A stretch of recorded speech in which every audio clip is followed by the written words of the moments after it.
राधे राधे भक्तों, आपके अपने चैनल भक्ति विद गीतिका में आपका स्वागत है। आज गुप्त नवरात्रि के तीसरे दिन की आप सभी भक्तों को हार्दिक शुभकामनाएं। आज गुप्त नवरात्रि का तीसरा दिन महाविद्या त्रिपुर सुंदरी का होता है। देवी त्रिपुर सुंदरी अनुपम सौंदर्य, भक्तों को अभय प्रदान करने वाली है, यौवन युक्त और तीन लोकों में विराजमान है। उन्हें कई नामों से जाना जाता है। इन्हें राज राजेश्वरी, बाला, ललिता, मीनाक्षी, कामाक्षी, सताक्षी, कामेश्वरी कहा जाता है। अपनी सुंदरता और मोहकता से देवासुर संग्राम के असुरों को वश में कर लिया था। कहते हैं कि त्रिपुर सुंदरी की आराधना करने वाले भक्तों को लौकिक और परलौकिक शक्तियां प्राप्त होती है। देवी पुराण में माता की बहुत सी शक्तियों का वर्णन मिलता है। ये सिर्फ तंत्र साधन के लिए ही नहीं बल्कि सुंदर रूप के लिए भी जानी जाती है। आइए जानते हैं इनके स्वरूप और इनके पीछे जुड़ी कुछ पौराणिक कथा के बारे में। देवी त्रिपुर सुंदरी शांत मुद्रा में लेटे हुए सदाशिव की नाभि से निगृत कमल आसन पर विराजमान है। चतुर्भुजी भुजाओं में देवी के पाश, अंकुश, धनुष और बाण है। देवी के आसन को ब्रह्मा, विष्णु और शिव और यमराज अपने मस्तक पर धारण करते हैं। देवी तीन नेत्रों से युक्त और मस्तक पर अर्धचंद्र धारण करती है। देवी त्रिपुर सुंदरी अपने भक्तों की हर मनोकामना को पूरी करती है, उनकी हर विपत्ति को दूर करती है और उन्हें अभय प्रदान करती है। कहा जाता है कि देवी त्रिपुर सुंदरी की पूजा करने से आत्मिक बल, यश, कीर्ति की प्राप्ति होती है। पौराणिक कथाओं के अनुसार देवी त्रिपुर सुंदरी की उत्पत्ति का रहस्य सती वियोग के पश्चात भगवान शिव सर्वदा ध्यान मगन रहते थे।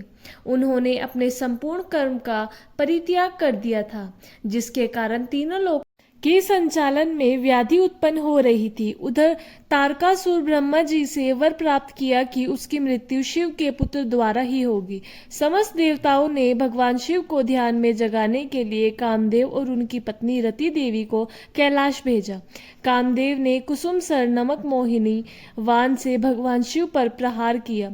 परिणाम स्वरूप शिवजी का ध्यान भंग हो गया। देखते ही देखते भगवान शिव की तीसरे नेत्र से उत्पन्न क्रोध अग्नि ने कामदेव को जलाकर भस्म कर दिया। कामदेव की पत्नी रति द्वारा अत्यंत दारुण विलाप करने पर भगवान शिव ने कामदेव को पुनः द्वापर युग में भगवान कृष्ण के पुत्र रूप में जन्म धारण करने का वरदान दिया और वहां से अंतर्ध्यान हो गए।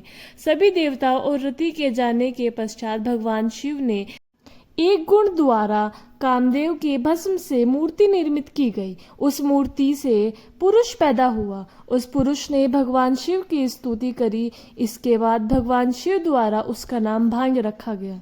शिव के क्रोध से उत्पन्न होने के कारण भांज तमोगुण संपन्न था और वह धीरे धीरे तीनों लोकों पर भयंकर उत्पात मचाने लगा।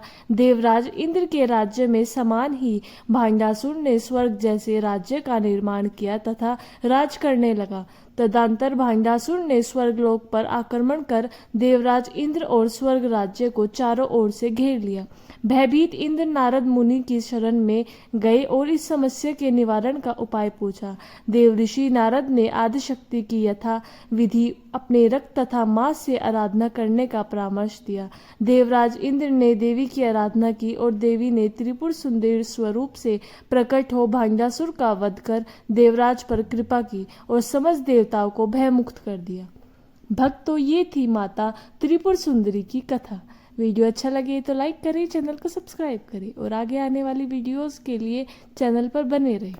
आप सभी को राधे राधे। जय श्री राधे कृष्ण। जय माता दी।